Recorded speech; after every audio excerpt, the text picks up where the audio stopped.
the corner of 5th and Commerce in downtown.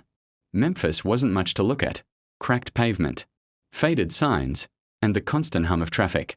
But for Cornelius Neil Jackson, that little corner was everything. Every morning at 6:30 sharp, he set up his snack stand: homemade cookies, brownies, fresh fruit cups, and his grandmother's legendary sweet potato pie that could make anyone forget their troubles for a while. He wasn't just selling snacks. He was selling love, warmth, and the kind of comfort only real people could bake into food. Neil had been running that stand for 3 years now, ever since the factory shut down and left him with no job, and a 9-year-old daughter, Amara, to raise on his own. She was his whole world. During weekends, she helped him sell snacks, proudly announcing prices to customers with her little gap-toothed smile. Life wasn't easy, but it was honest. Then one hot Tuesday afternoon, as Neil started packing up, a woman in a pristine white suit and glossy heels stopped in front of his stand. She looked completely out of place, like a diamond dropped in a pile of dust. Her blonde hair shimmered in the sunlight, her perfume subtle but expensive. "Can I help you?" Neil asked, barely looking up as he rearranged his display. She spoke softly. "The sweet potato pie. Is it really homemade?" He smiled. "Everything here is homemade. My grandmother's recipe." The woman's eyes softened. "Ethel May's recipe." Neil froze. His hand stopped midair. He looked up, really looked at her this time. Her face, her eyes. Something about them pulled him back 20 years. "Wait, how do you know my grandmother's name?" The woman smiled, and it hit him like thunder. "Oh my God," he whispered. Sonny Morrison." She nodded. "It's Sloan now. Sloan Whitfield." Neil blinked. Sloan Whitfield, as in the CEO of Hartley Industries, the gleaming tower across the street. But in that moment, he didn't see the Millionaire CEO. He saw the scrawny white girl with tangled hair who used to sit in his grandmother's kitchen, learning how to make cornbread and laughing until her stomach hurt. He couldn't believe it. "You disappeared one day. No goodbye, nothing." Sloan looked down, guilt flickering across her face. "Mom got her divorce settlement. We left overnight. I wanted to say goodbye, but she wouldn't let me. Said we had to forget the past." Neil nodded slowly. "And you did. You became someone else." "Yeah," she said quietly. "Yale, Harvard Business School. Married the right man. Became CEO when he died." "I'm sorry for your loss," he said. "Don't be," she replied coldly. "It wasn't love. Just an arrangement." For a moment, silence hung between them. Two different worlds colliding again on a Memphis street corner. Then she took a bite of his pie, closed her eyes, and smiled. "Oh God, it tastes exactly like I remember. Like Saturday mornings in your grandmother's kitchen." Neil's chest tightened. "She liked you." Neil's chest tightened. "She liked you." Sloan laughed softly. "She was the only one who was kind to me back then." From that day on, Sloan kept coming back. Every afternoon at 3 o'clock sharp, the woman in white appeared, sometimes for pie, sometimes cookies, always overpaying. Neil tried to refuse the extra money, but she wouldn't take no for an answer. One afternoon she said, "For 15 minutes a day, I get to be Sonny Morrison again. The girl who wasn't lonely, who had a real family." Neil looked at her. "You're not that girl anymore." "No," she said. "I'm Sloan Whitfield, the lonely CEO in a tower full of people."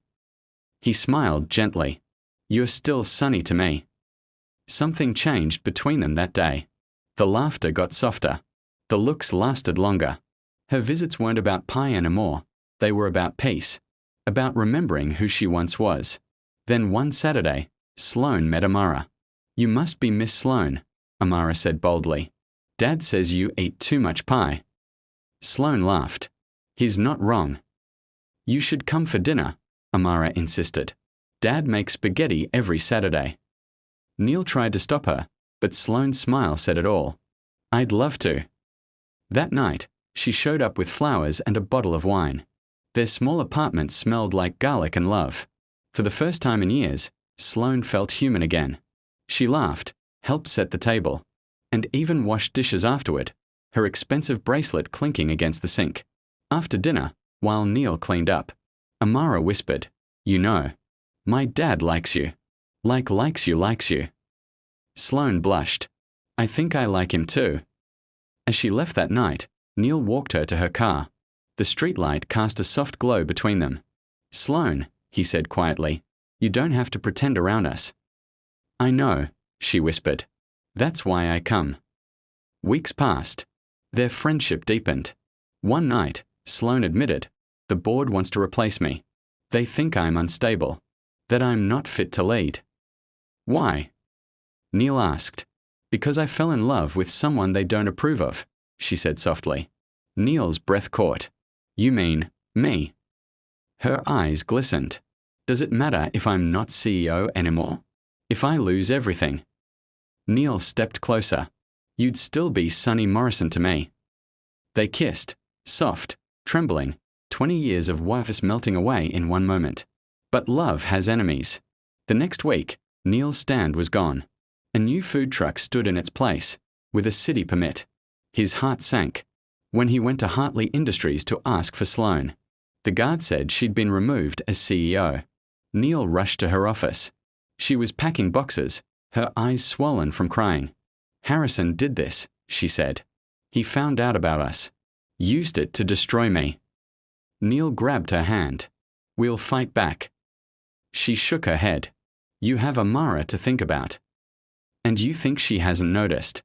I've been miserable since you disappeared," he said. "I love you, Sloan. I've loved you since we were 15. I'm not letting you go again." Sloan broke down and hugged him, whispering, "Then let's start over.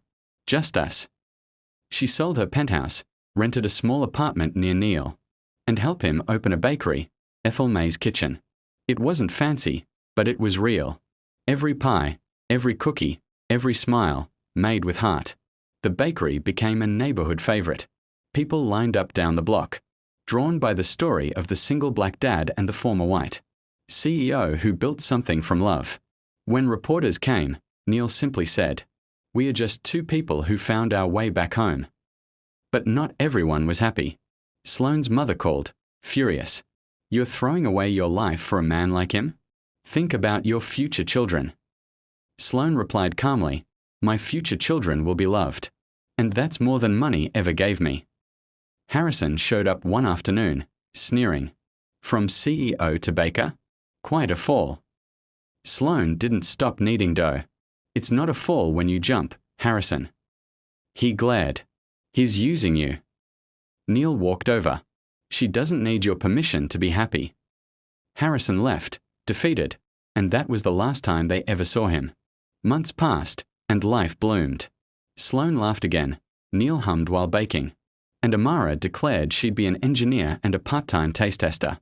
Then came the storm. A flood destroyed their bakery overnight. Sloan stood in tears before the wreckage. "It's all gone," she whispered. Neil hugged her from behind. "We'll fix it. Love doesn't drown that easily." And he was right. The next morning, the community showed up, customers, friends, everyone they'd ever helped. They rebuilt the bakery together. When the new sign went up, it read, "Ethel May's Kitchen, built on love." On reopening day, Neil took a deep breath, walked over to Sloan, and knelt on one knee. "I've made a lot of sweet things in my life," he said softly, "but none as sweet as the life I want to share with you. Sloan Whitfield, will you marry me?" Tears sparkled in her eyes as she nodded. "Yes, Neil. Always." As the crowd cheered, Amara ran up and hugged them both. In that moment, the street corner, that once held nothing but a small snack stand, became a symbol of everything that mattered: love, faith, second chances, and a recipe that could heal even the deepest wounds. And as the sun set over Memphis, the smell of sweet potato pie drifted through the air, a reminder that sometimes the sweetest success story doesn't start in a boardroom. It starts on a street corner.